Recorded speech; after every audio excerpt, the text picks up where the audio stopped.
Welcome to Devon Monk's Works and Worlds. We are on Monday Monk 32. I think we're on 32. Thank you for joining me today. If you find me on a Monday, happy Monday to you. Let's get this week. If you find me on another day, thanks for joining me. I hope you enjoy these quick little talks that we have. I cover writing, knitting, and life in general, monk life in general. And so I'll just dive right into writing. How is writing going? I'm working on Wayward Sky, which is book 3 in the Souls of the Road series. And book 3 is coming along very slowly. This sounds very reminiscent of the Last Ordinary book that I wrote, right? It wrote very slowly. But what's kind of cool is the first time this has ever happened to me, I think, and all the time that I've been writing, I had this really intense dream last night. The evening before I went to sleep, I was complaining.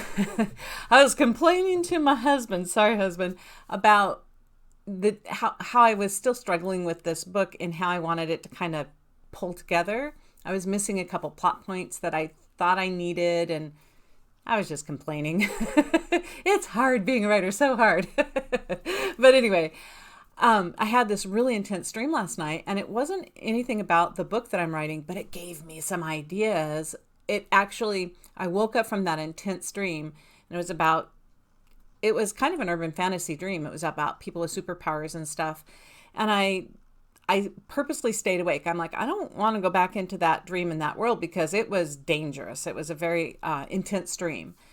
But while I was lying there, and I think because my head was sort of working on the dream, my subconscious was working on the dream and all the images that it had been going on in my dream, I came up with a couple of cool ideas for the book. They just sort of fell into place. So I'm hoping to implement those today, and fingers crossed for me, people. Hopefully we'll just get this thing rolling. Okay, so writing is going well. Thank you. How is knitting going? I am going to show you the toy that I promised someone like 2 years ago. It's kind of a barter thing. His name is, I hope he doesn't mind me, I'll say his first name. His name is Brian, and he makes these amazing pens.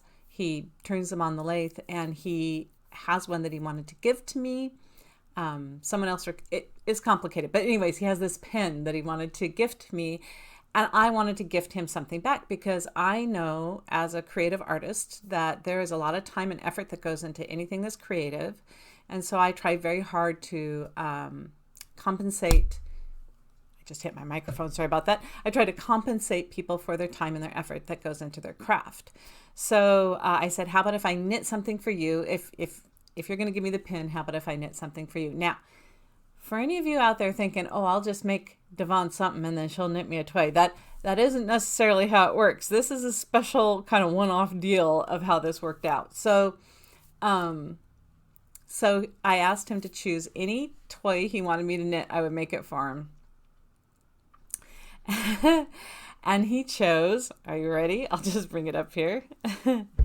He chose the Gargoyle. This is my Stone the Gargoyle pattern from my book, my first urban fantasies, the Allie Beckstrom books. This is Stone the Gargoyle. Now, I made this pattern. This is a pattern that I designed. That being said, I've only knit this twice in large size, this size and one size quite a bit larger. He was a big huggable stone. And then I knit it kind of took a version of the pattern and knit him tiny, like smaller than a quarter. Smaller than a coin that is a quarter. So this guy, essentially this is the third stone I've knit, maybe the fourth. I don't knit stones. I have one that I knit that I kept for myself, one that I gave away back when I was writing the Allie Beckstrom series, because he's a character in the Allie Beckstrom books. He's a sweet, fun, a kind of adorable character, and dangerous as all get out too. He's a guardian gargoyle. So when I went to knit this one, I wrote the Allie Beckstrom series back in 2008. Well, I wrote it in 2006, 2007, I think, and then they came out in 2008. So my knitting skills from when I made that pattern back then to where I am now, after having made just hundreds of toys, my knitting skills have changed. So I decided I was going to do something a little different with this stone. So I made different feet. You heard me talk about the third is the one with the hairy chest feet. These are those feet. I just like them so much that I thought they would look good on Stone. And let me see if I can get his feet turned toward the camera. I am not wrong. Those feet look pretty good on him. And then I thought I need a different hand. So I did a different hand on him than I usually do. He's just got 3 little fingers, but I like how the hand is. The other one is a flat hand. This one's knit in the round. I like it better with I-cords. And then I thought maybe I should do the wings different. So I did different wings. I like them with the ribbing on them and the curl, and they hold out all by themselves really nicely. On both sides there. And then I thought he should have different ears. So I did different ears on him. And then, I adjusted his nose so he has these little nostrils. And then I did different eyes. And then I thought, let's put wire in his arms so he's posable. So he's totally posable. You could do whatever you want with his little hands. And his feet actually have wire in them too. So he can do the classic gnome, bend up his knees and wrap his arms around his knees kind of pose, which is hard to do one-handed and on camera. But yeah, so I have knit the Gargoyle Stone. He is going to be given, I'm going to have to set up a time when I can meet with him and give him to him. But finally, this project is done. I'm very excited about it because who doesn't like a little gargoyle? Now, that being said, I don't know about his eyes. I'm not sure if I love how his eyes turned out or not. I was going to do button eyes, which I like to do on toys, but I didn't have 2 buttons that were the size I liked. So right now, these are his eyes. I'm not sure if I'm going to change them. The thing about Stone the Gargoyle as a toy is he is a lot of pieces and he takes time to put together. He's a time-intensive toy. Like that little bookworm that I knit for the newsletter, that still takes time, but it takes less time than Stone. Stone's a more time-involved toy. And I've made a lot of toys that take a lot of time to make. I'm not afraid of the time that goes into them, but for the amount of time that I put into him, those might be the eyes that stay because I need to get on to knitting a toy for the newsletter, right? So we'll see. I do like the eyes though. He does look happy, and I like that about Stone because he's very fierce, but he's also a very happy kind of goofy guy. So I think that might be how Stone stays. So there we go. We've got a toy. Okay, last thing that we talk about is what's going on in Monk World, and wow, has this been a week. We had wildfires. Usually we have wind coming from the west off of the ocean through across the mountain, the coastal mountain range, across the valley where I live in the valley, and then it keeps going out east across central Oregon and eastern Oregon mountain ranges over there. We had an invert so that the wind was coming in from eastern Oregon, central Oregon, and to the west, and we have some wildfires that are going up in the northeastern side of the state and in some other places, and it pulled all of that smoke into our area. But what was, which is never fun, but I mean, they've been dealing with the smoke for a long time, so, my heart goes out to them. But the other part is that it increased our fire possibility because the humidity was down so low. And so that we were on fire watch here in town. We were on fire watch, and then we had a brush fire start just a little south of us, a couple miles south of us. And then we weren't under evacuation zone, but some of my family members were. We had to do a scramble and help a family member evacuate. They weren't under a level 3, which is get out right now before the fire gets to you, but they were under a level 2, which is get your stuff packed and get ready to go. And so we didn't want to get that call in the middle of the night if they needed help scrambling, to bug out. So we went over and made sure that they got out and they got put someplace safe and comfortable. Our RV, we put them up in the RV just to have a nice, safe little spot for them and their cat. And that seemed to work okay. But boy, that was, not what I expected. Luckily, they were able to get that fire contained, even though it was in kind of a rough area. Like where I live, you just go a little bit outside of the city and you're in a rural area. So there was that fire. They got it under control and contained in like 2 days. They still had the evac notice up. It looked like they had it surrounded. They were just making sure there were no sparks off of it. So we had a little fire thing that we dealt with this week. And then the other thing that we did is we had a early birthday party for our oldest son.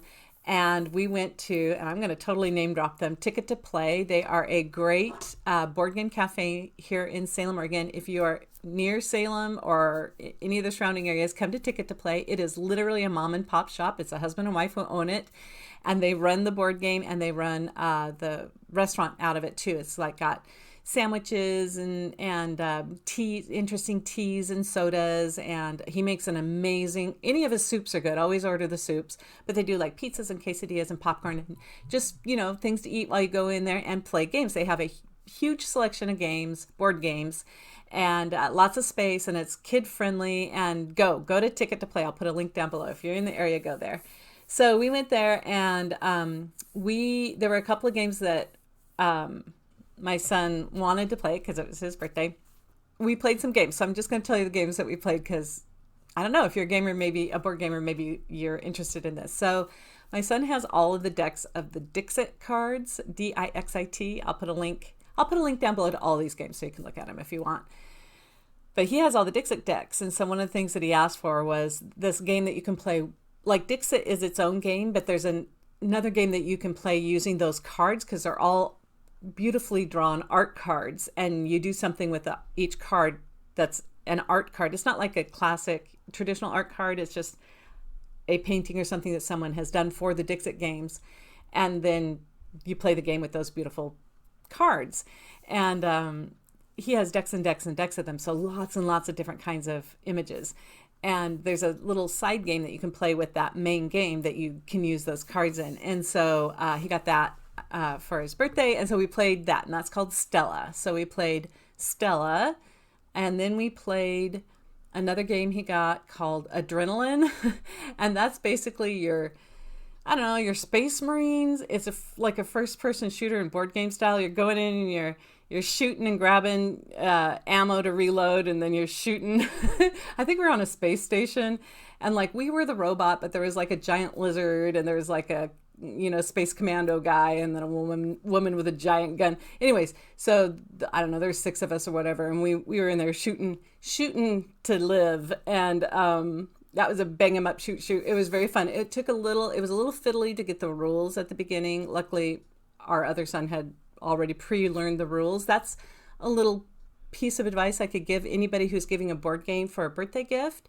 If you can, learn the rules, and you can go on YouTube and see there's a lot of playthrough kind of YouTube channels that will show you how to play a game, and that's really nice if you're a visual learner or if you want to see how that game actually works. So if you pre-learn the rules when you give a game as a gift, if the person wants to play that game, you already know the rules and you don't have to go through the manual and try to learn, because that takes like some time to learn how to play a game. So anyways, my younger son had pre-learned the rules, so we played Stella, Adrenaline, and then next we played a game there from the game store called Flamme Rouge. I think it's called Flamme Rouge, and it is about the Tour de France. You're a bicyclist and you're trying to win the Tour de France, basically. You got your 2 little bicycle guys. Very fun game, very easy game. Really no reading involved, so that's something that younger people can play, but it's intense even though you're just a little bicycle guy, so we had a lot of fun with that. Also, Dixit is a game that little kids could play too. You can play it on their level, but it scales up. It plays very nicely on an adult level. Adrenaline is probably more of a grown-up game because you're managing a lot of actions, although a kid could play with somebody and have fun. When I say kid, I'm saying like 6, 7-year-olds. Like, once you're able to read and manage, then most of these games are open for sure for that age limit. Okay, let's see. Stella, Adrenaline, La Rouge, or Flamme Rouge. Flamme Rouge, maybe that's what it's called, Flamme Rouge. Super fun. Like, it's a bicycle game. It shouldn't be that fun, but it was really, really good. So, good one. And then the next one that we played was, this is one of my son's favorite games. It's called Quantum. And you are dice. You get 6 little dice, and those dice are spaceships.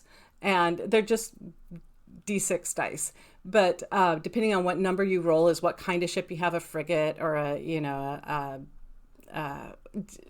battleship. Like, each of them are their own thing. And you're trying to take over planets. You're trying to drop your little cube of color in the universe to these different planets. Of course, everybody else is trying to do the same thing. And we've played this game before because I guess it's out of print, but I'll put a link to it anyway. We've played it before. We've had fun with it before. It's kind of about going out and trying to get your planet. You got to get the right number of numbers on your dice facing up to be able to put your little cubes on the planet. And you just go around kind of space exploring and drop cubes. That was not how this game went. I don't know if it's because we played Adrenaline, where we were in the corridors just shooting each other with all these crazy, space weapons. It was very funny. Or it was just the mood we were in. But that turned into a battle royale. We had, instead of like, oh, go, I'll go put my little cube on this planet. It was like, I'm going to walk over to this planet. And everybody else in the board game was like, I've got my battle cruiser on you and you better get away from that planet. We had so many on the dice. Your shooter dice is a number 1 dice. We had so many little 1 ships out there. Everybody had guns. It was all bristle. It's like, fists up all the way across the galaxy. Hilarious. There were so many dirty moves. There were a couple of plays in there that I was like, you're my child and you did that to me. How dare you? Hilarious. Lots of betrayals. It was tight. It was a tight game.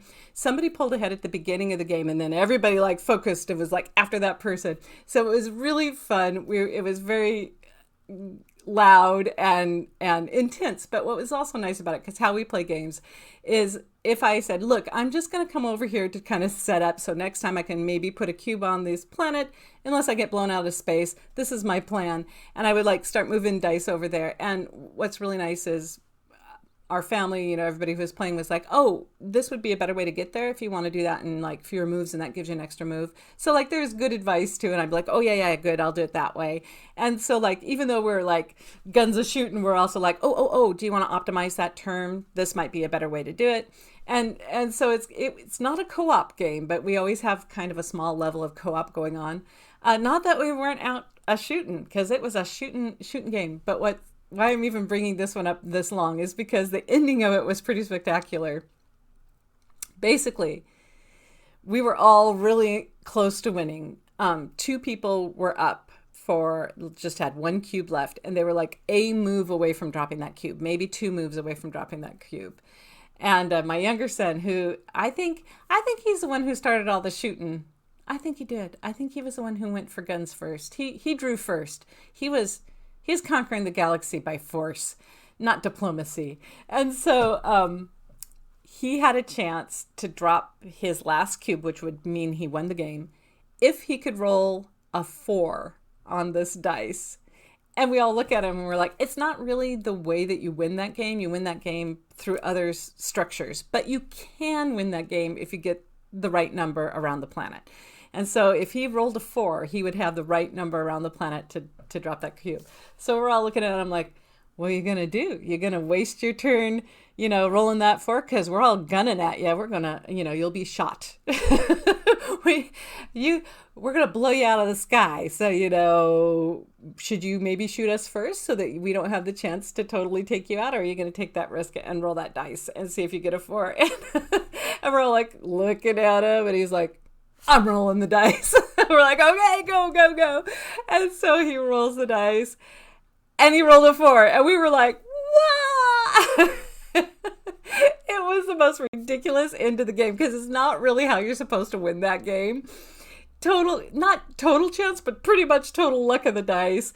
And he had been rolling hot during the night, and then he'd been rolling cold. So it was a toss up as to whether the dice was going to favor him. And oh my gosh, bet on that kid. He rolled the 4 and won the game. And we were like, ah. So it was a great time. He won the universe. So if you all have any complaints about the universe, you can talk to my son. He's apparently the ruler now. Probably has some influence. And so, yeah, then we packed up. And that was, it was 7 hours of gaming, getting through that many games. But they were really fun. They were very different. Some were, shooty, shoot, bang, bang. Other ones were is a bicycle race. Or it was looking at this beautiful art and trying to pick which one looked the most like a birthday party, And so it was a good mix of really fun games. And we had a good time. So, yeah, That's a very long Monday Monk. I will let you go.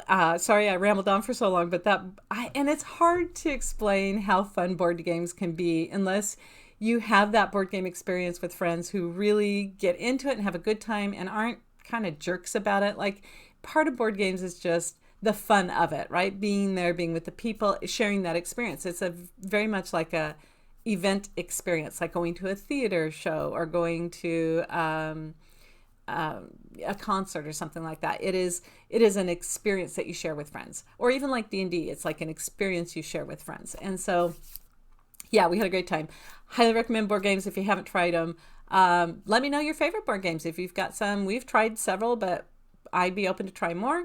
And like I said, if you're in the Salem area, anywhere in the, Eugene to Portland to Lincoln City to, Silverton, Staten or further out area, come on into Salem and try Ticket to Play. They're a great little shop, great food and terrific games and really nice owners. So I recommend them.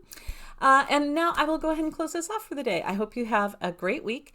It rained a little bit this morning, which is so good because, like I said, we had fires. So I'm taking that as a sign that maybe it's going to be a pretty good week. We're going to get a change in weather and we're going to just roll forward and do well. I hope you do well and have a wonderful week. Until next time, bye for now.